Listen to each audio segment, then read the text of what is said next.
ان کے صاحبزادے سلیمان علیہ السلام کی ہزاروں بیوی تھیں، جی مختلف روایات میں مختلف ہیں. جی اسلام نے پہلی دفعہ جو ہے عورت کو ایک مقام دیا، اس سے پہلے مقام نہیں تھا کوئی مقام. وہ جنس تھی کہ ادھر سے ادھر ادھر سے ادھر ٹرانسفر ہوتی تھی. جب وارث کا انتقال ہو جاتا تو ساتھ میں ماں بھی جو ہے وہ بیٹے کے حصے میں چلی جاتی تھی. سوتیلی ماں کے ساتھ بھی شادیاں ہوئی ہیں، قرآن نے خود کہا ہے، اور بعد میں اجازت دیتی سے کنٹینیو کر سکتے ہو، لیکن آئندہ نہیں. جی تو عورت کو مقام کس نے دیا؟ اسلام نے. جی 1400 سال پہلے اس کی کوئی ویلو ہی نہیں تھی. جی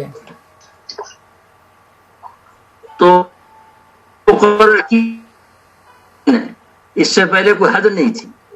اب رہا عمر کا معاملہ جو ہے، حضور نے سوائے ایک حضرت عائشہ کے باقی تو سب بیوہ تھی.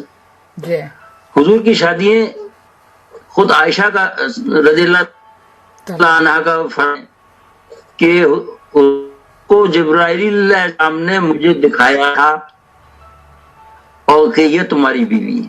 جی تو اب ظاہر ہے، اور پھر چھوڑیے صاحب کہ یہ نہیں ہے، یا تو اس آیت کو وہاں سے نکال دیجیے نعوذ باللہ، نہیں تو اس آیت کو مانیے. جی اس آیت کو پھر کوئی مسئلہ نہیں رہتا کہ وہ اللہ تعالیٰ کے حکم سے کی انہوں نے جو کیا شادیاں کی. جی جی اسی میں حضرت عائشہ بھی تھی، کیونکہ اس لیے کہ حضرت ابوبکر نے جتنی قربانی دی ہیں، جتنا مال اپنا،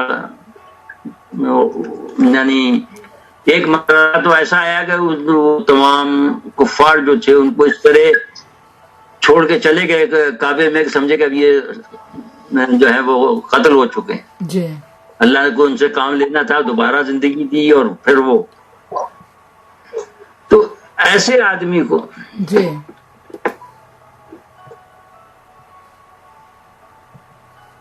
آپ ٹرن آف ہو گیا کیمرہ آپ کا. جی شمس بھائی سوری لائن ڈراپ ہو گئی تھی. جی آپ فرما رہے تھے کہ حضرت عائشہ کے بارے میں قرآن شریف میں جو یہ آیت ہے کہ جبرائیل نے مجھے دکھایا. نہیں، قرآن شریف میں یہ آیت نہیں ہے، یہ ان کی حدیث ہے. اچھا ان کی حدیث حضرت میں، عائشہ کی حدیث ہے. اچھا ان کی حدیث میں ہے. جی میں نے یہ کہا کہ قرآن شریف میں یہ آیت ہے کہ حضور اپنی طرف سے کوئی کام نہیں کرتے. جی جی جی یہ کٹ گئی تھی، یہ بات کٹ گئی تھی، سوری. جی جی بے شک بے شک. بار بار کہہ چکا ہوں. جی جی تو جب وہ کوئی کام اپنی طرف سے کرتے ہی نہیں جی تو پھر یہ بھی اللہ کے حکم سے کیوں کیا، جی یہ اللہ جانتا ہے. جی جی اب رہا یہ کہ عورت کی گواہی، ویسے تو جہاں حکم کلیئر ہو وہاں اس پہ بات کرنے کی ہمیں کوئی گنجائش تو نہیں ہے، لیکن خود آج کے ڈاکٹر، آپ خود بھی ڈاکٹر ہیں، جی آج کے ڈاکٹر اس بات پہ متفق ہیں کہ خواتین کا ایک دور ایسا آتا ہے کہ جس میں ان کو بہت سی یعنی چیزیں بھول جانے کی عادت ہوتی ہے. جی تو یہاں قرآن نے بتایا ہے، آپ پڑھ لیجیے اس آیت کو جہاں یہ کہا ہے 2 عورتوں کی گواہی، جی اور وہ بھی مالی معاملات میں، واقعی ہر معاملے میں نہیں، صرف معاملی معاملات میں، فائنینشیل اس میں فائنینشیل کہ ہاں کہ اگر ایک بھول جائے تو دوسری یاد دلا دے. جی کتنی اچھی بات ہے. جی اگر ایک تو اس کی وجہ بتا دی قرآن نے، وہی، ورنہ قرآن وجہ نہیں بتاتا ہے. اللہ تعالیٰ جو حکم دیتے ہیں. اور میں ابھی پچھلی دفعہ بھی کوئی بات تھی تو جس پہ آپ نے دہرایا تھا کہ قرآن کی 2 چیزیں ہیں. ایک تو ہم جو لکھی ہوئی حالت ہے تو ہم دیکھتے ہیں، لیکن حضور صلی اللہ علیہ وسلم نے ایک حدیث میں فرمایا کہ جب کوئی آیت اترتی تھی جی یا سورت اترتی تو جبرائیل علیہ السلام مجھے اس کی تفسیر بھی بتاتے تھے. تفسیر صرف وہی تھی ان کے سینے میں تھی، جی وہ دونوں پہ عمل کرتے تھے، ایک پہ نہیں کرتے تھے. اسی لیے اللہ نے اسوہ حسنہ کا لفظ استعمال کیا ہے. صرف اکیلا قرآن کہہ دیتا، لیکن نہیں، تمہارے لیے تمہارے تو رسول کا اسماء الحسنہ کافی ہے. اسماء الحسنہ ملکر ہوتا ہے جی تفسیر اور قرآن سے. جی جی بالکل اور اگر یہ نہ ہو جی تو میں لطیفہ اکثر لوگوں کو سناتا ہوں کہ جو ہے وہ دیہات میں چلے گئے. جی اب وہاں انہوں نے 2 نئی چیزیں دیکھی, ایک ہاتھی اور ایک امرود. تو انہوں نے اپنی کتاب میں لکھ لیا ہاتھی اور امرود. اچھا تو گاؤں کے بڑے تھے, جب وہ اس گاؤں میں ہاتھی آ گیا اتفاق سے, جی تو لوگوں نے بلایا, پوچھا کہ یہ کیا چیز ہے. جی پہلے میں دیکھ کے آتا, اپنی کتاب لاتا ہوں. اچھا تو کتاب لائے, اس میں دیکھا ہاتھی اور امرود. اچھا تو کہنے لگے یا تو یہ ہے ہاتھی, ورنہ امرود تو ہے یہ, اچھا یا تو یہ ہے ہاتھی ہاتھی یہاں تو امرود تو ہے ہی. ورنہ امرود تو ہے ہی ہے. جی وجہ کیا ہے کہ جی سائنس, ہر سائنسدان جب کوئی چیز ایجاد کرتا ہے, کسی چیز کا خالق جب کوئی چیز ایجاد کرتا ہے تو اس کی ڈیفینیشن بھی دیتا ہے ساتھ. جی جیسے ہمارے یہاں ہے کہ اللہ تعالیٰ نے حضرت آدم کو اسماء الحسنہ جو فرشتوں پہ وہ فضیلت پا گئے. تو کیوں؟ اس لیے کہ اگر وہ صرف انہیں نام بتا دیتے تو وہاں بھی یہی ہوتا کہ کبھی امرود کہتے ہو کبھی ہاتھی. کبھی ہاتھی کہتے. جی جی لیکن جب تک کہ ڈیفینیشن نہ بتایا جی جی کہ یہ ہے کیا چیز, ایک چیز ہے ہی نہیں, پہلے اس کا کہیں وجود ہی نہیں ہے, جی اور جب وہ بنا رہا ہے اس کو تو اس کی بتائے گا کہ اس کے مصرف کیا ہے, قلم اس کا مصرف کیا ہے. بالکل بالکل. اچھا تفسیر حضور کو معلوم, جی ان کو معلوم تھی, اور قرآن اللہ کی کتاب. جی بے شک بے شک. شمس بھائی ایک اور بات مجھے آپ سے پوچھنی تھی کہ تو دونوں جب آپ ملائیں گے تو اسلام مکمل ہوگا. جی مکمل ہوگا. یہ جو آج کل ہو رہا ہے کہ چھوٹی بچیوں کے کا نکاح ہو رہے ہیں بڑے آدمیوں سے, اور اسلام کا نام لے دیتے ہیں, اور اس طرح کی یہ جو زیادتیاں ہو رہی ہیں آج کل, اور اس کو اسلام کے کھاتے میں ڈال دیتے ہیں کہ ایسا ہوا تھا, جیسے کہ میں نے ابھی بات آپ سے جو سوال ہوا تھا, تو آپ کیا کہتے ہیں کہ وہ تو صرف حضور پاک کے لیے تھا نا, آج کے لیے تو نہیں تھا.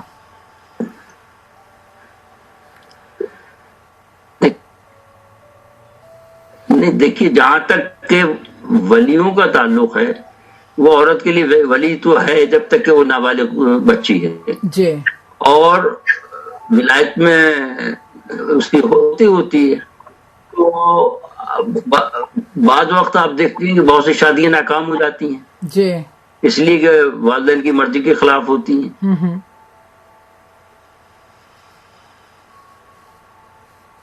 رکھا ہے اللہ تعالیٰ نے خود ہی, اور قرآن میں بھی کہا ہے کہ مدد فضیلت. تو چونکہ اگر فضیلت حاصل نہ ہو تو کوئی دنیا کا نظام چل نہیں سکتا. جی اور اسلام تو یہاں تک جاتا ہے کہ اگر آپ 2 آدمی ہیں تو ایک آپ اپنے میں سے امام بنا لیں. جی تو یہاں بھی گھر کا امام, خاندان کا امام, اس کا کوئی نہ کوئی وجود ہونا چاہیے, ورنہ آپ کا وہ جیسے کہ بادشاہ نہ ملک کا تو ہر امیر اثر اٹھاتا ہے, جی جی تو کوئی نظام نہیں چل سکتا. جی جی لیکن جہاں امیر ہے وہ بھی پوری طرح ذمہ دار ہو اس کا. اب یہاں ہمارے یہاں کیا ہوتا ہے کہ ہماری یہاں شادیاں جو ہوتی ہیں وہ یا تو اس انا پہ ہوتی ہیں کہ میرے خاندان میرے ذات اونچی ہے. اسلام میں کوئی ذات اونچی اور نیچی نہیں ہوتی, وہ تو سب برابر ہے. جی اور اسلام پھیل رہا تھا, رکی اس لیے گیا کہ ہم نے جب ہندوؤں کی یہ چیز پہ کر لی کہ ہمارے یہاں بھی اونچی نیچ ہے, وہ مسلمان ہونے کے بعد بھی مسلی رہے گا. آپ نے پنجاب میں دیکھا ہوگا مسلمان شادی بیاہ کی بات. کاشتکار تھا یہاں پاکستان میں, تو وہ مسلی تھا, مجھے نہیں پتا. میں کھانا کھانے چلا گیا تو اس سے دعوت کی, تو کہتا آپ مسلی کیا چلے گئے کھانا کھانے؟ میں کہا کیوں, کیا یہ کلمہ گو نہیں؟ تو سب جو ہے وہ غلط رستوں سے پیدا ہوئی ہے.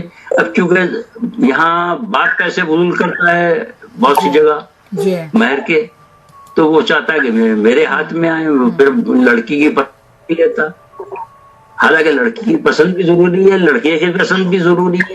اور بنگال میں بڑا اچھا سسٹم تھا، وہاں لڑکی اور لڑکے دونوں کو ایک کسی بزرگ کی موجودگی میں ایک دوسرے کو دیکھ لو، بات کر لو، اور حضور کی سنت حدیث پہ عمل کرتے ہوئے کہ ایک نظر ڈال لیا کرو، اس سے محبت بڑھتی ہے. صحیح ہے. جی تو یہ ہمارے رسم و رواج جو ہیں وہ اسلام کو بدنام کر رہے ہیں، ہم نہیں کر رہے. جی نہیں شمس بھائی، مجھے یہ پوچھنا تھا، سلمہ جلانی صاحبہ نے ایک سوال کیا ہے، وہ یہ کہتی ہیں یہ کہ بچوں کی، لڑکیوں کی جو شادیاں ہو رہی ہیں، چھوٹی عمر کی لڑکیوں کی شادیاں، یعنی کہ ابھی وہ بالغ ہوئی ہیں یا نہیں ہوئی ہیں، ان کی بڑی عمر کے آدمیوں سے جو شادی ہو جاتی ہے، یہ جو جرگہ سسٹم ہے اور کچہری سسٹم، پتہ نہیں کون کون سے جو پاکستان میں سسٹم رائج ہے، ان کے تحت جو ہوتی ہیں، ان کا خاتمہ کیسے ہوگا؟ یہ اللہ میاں کے کھاتے میں ڈال دیتے ہیں کہ ہمارے حضور نے کی تھی تو ہم بھی کر سکتے ہیں. اسی سسٹم کی بات کر رہا ہوں میں. جی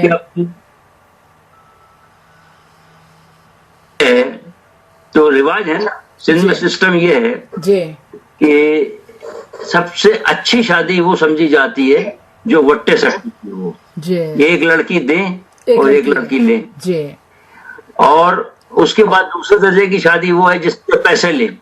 اچھا. اور تیسرے درجے کی شادی جو ہے وہ اللہ نام پہ کہتے ہیں، اور وہ یہ ہے جو کہ شرع شادی. جی تو یہ سب رواج ہیں، اس میں کوئی سچائی نہیں ہے اسلام کے حوالے سے.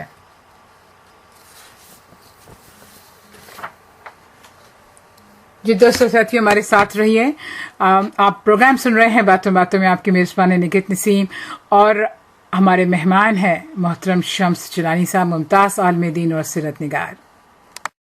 جی دوستو ساتھیو، پروگرام سن رہے ہیں باتوں باتوں میں، آپ کی میزبان ہے نگہت نسیم، اور آج ہمارے مہمان ہیں محترم ڈاکٹر شمس جیلانی، ممتاز عالم دین اور سیرت نگار. ان سے بہت سارے سوال ہو رہے ہیں اور ہم بہت کچھ سیکھ رہے ہیں. ایک سوال شمس بھائی ارم نقوی نے کیا ہے پاکستان سے. وہ کہتی ہیں کہ بہت اہم سوال ہے. وہ کہتی ہیں کہ اکثر ناقدین یہ کہتے ہیں کہ جو بھی تاریخ اسلام لکھی گئی ہے وہ 2050 ہجری کے بعد لکھی گئی ہے، اور وہ اس میں ساری ایرانی کتب شامل ہیں. آپ کیا کہتے ہیں کہ اس اسلامی تاریخ میں کوئی عربی دان بھی موجود ہے، اس کے اندر کوئی عربی مورخ نے بھی کوئی کتاب لکھی ہے اس دوران، اس کے بعد؟ پہلی بات تو یہ کہ سب عربیوں نے ہی لکھی کتابیں. اچھا. اور چونکہ سمرقند بخارا جو ہے وہ اس زمانے میں علم کا مرکز تھا، تو یہ لوگ وہاں سے موو کر کے آ گئے تھے. جی. کیونکہ یہاں وہی چیز ہے کہ حضور نے فرمایا کہ جو یہاں ہیں انہیں آگے پہنچا دیں، جو آگے ہیں ان کو آگے پہنچا دیں. تو تمام دنیا میں جو ہے صحابہ کرام اور یہ علماء کرام پھیل گئے، اور مرکز جو ہے وہ مدینہ شریف سے اور بغداد سے ہٹ کے یہاں آگے خاص طور جی پہ جو ہے ایران میں. تو اس زمانے میں ایران کی سطح جو ہے وہ رشیا تک تھی. رشیا کے بھی یہ اسٹیٹس ان میں شامل تھیں جو آج کل مسلم اسٹیٹ ہیں اور علیحدہ ہیں. جی. تو انہی میں یہ مقامات بھی تھے جہاں کی یہ لوگ ہیں. تو پہلی بات تو یہ ہے کہ وہ غیر عرب نہیں، ان میں اکثر عرب ہیں. دوسری بات یہ کہ پہلے کی کتابیں جو ہے وہ اس زمانے میں کتابیں نہ تو کاغذ دستیاب تھا، نہ اتنی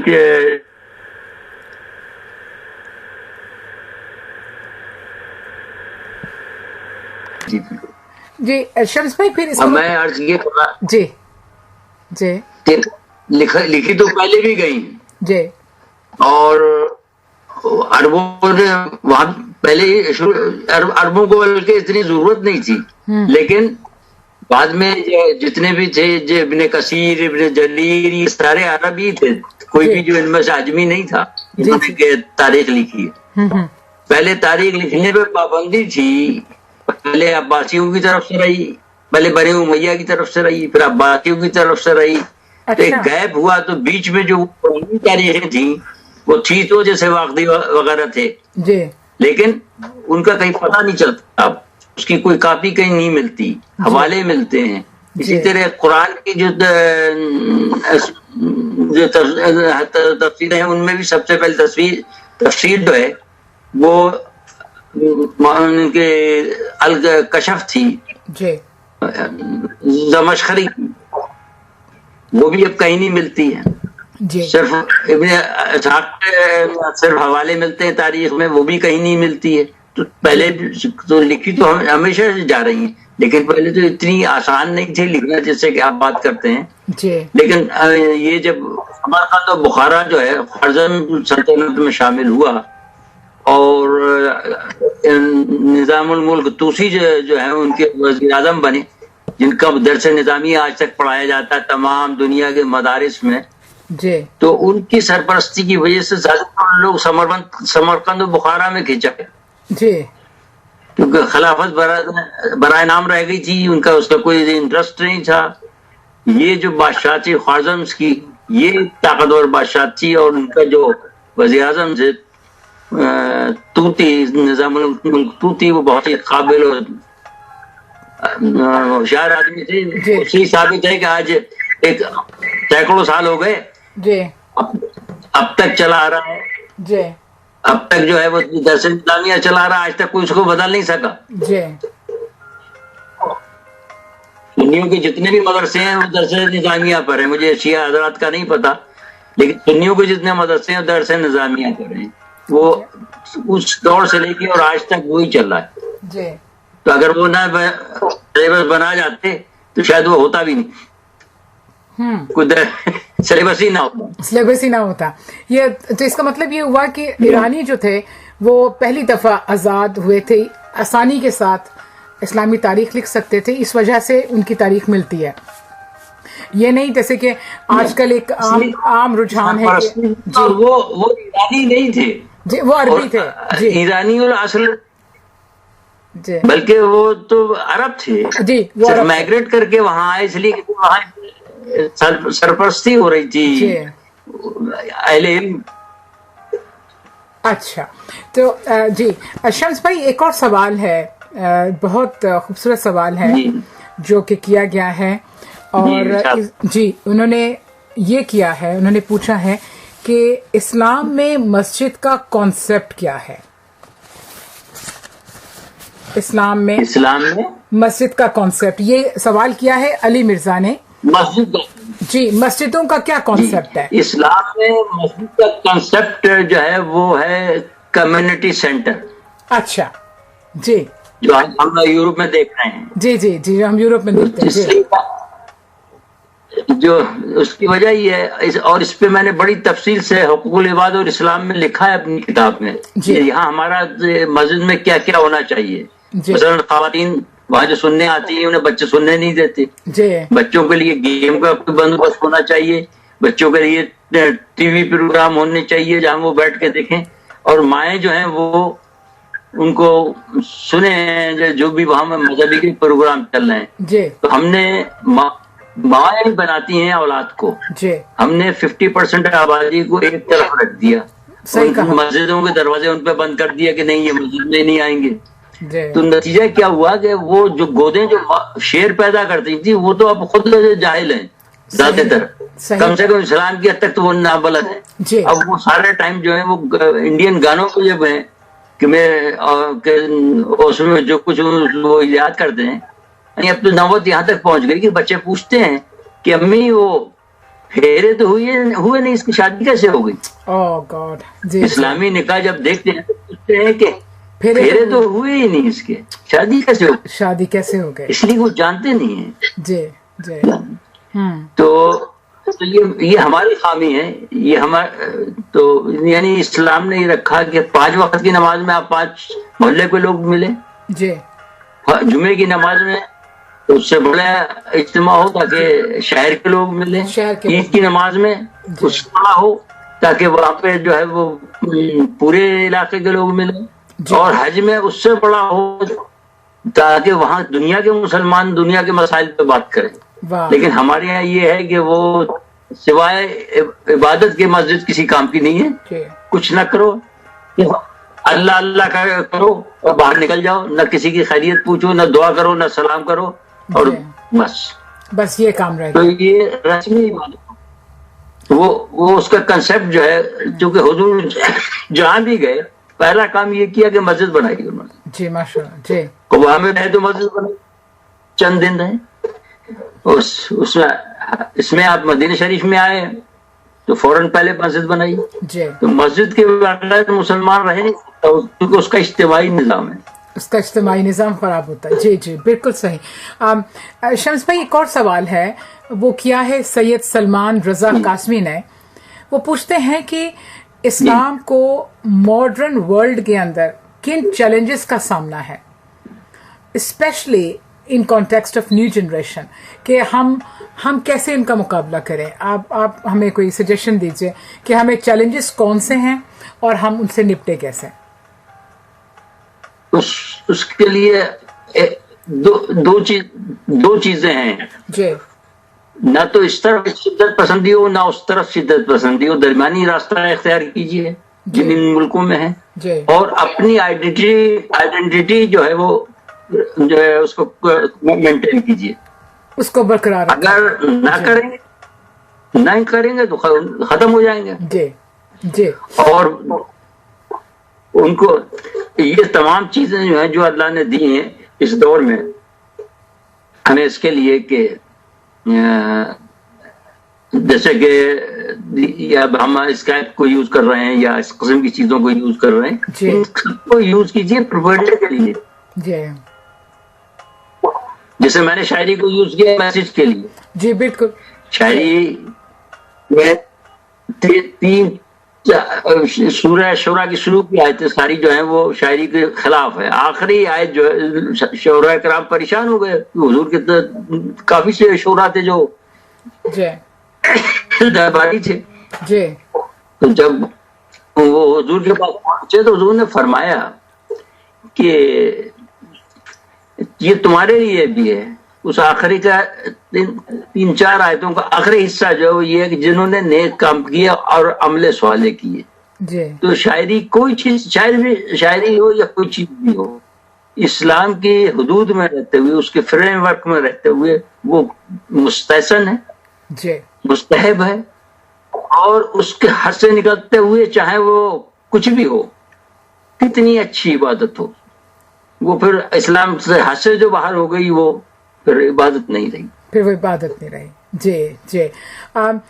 شمس بھائی ایک اور سوال ہے جو کہ کیا ہے سید مصباح حسین جیلانی نے یہاں ہمارے کوئنزلینڈ سے. اسی طرح کا ایک سوال ملتا جلتا شازیہ شہزاد نے لندن سے کیا ہے، اور اسی طرح کا ایک ملتا جلتا سوال کینیڈا سے کیا ہے سیدہ غنچہ جعفری نے.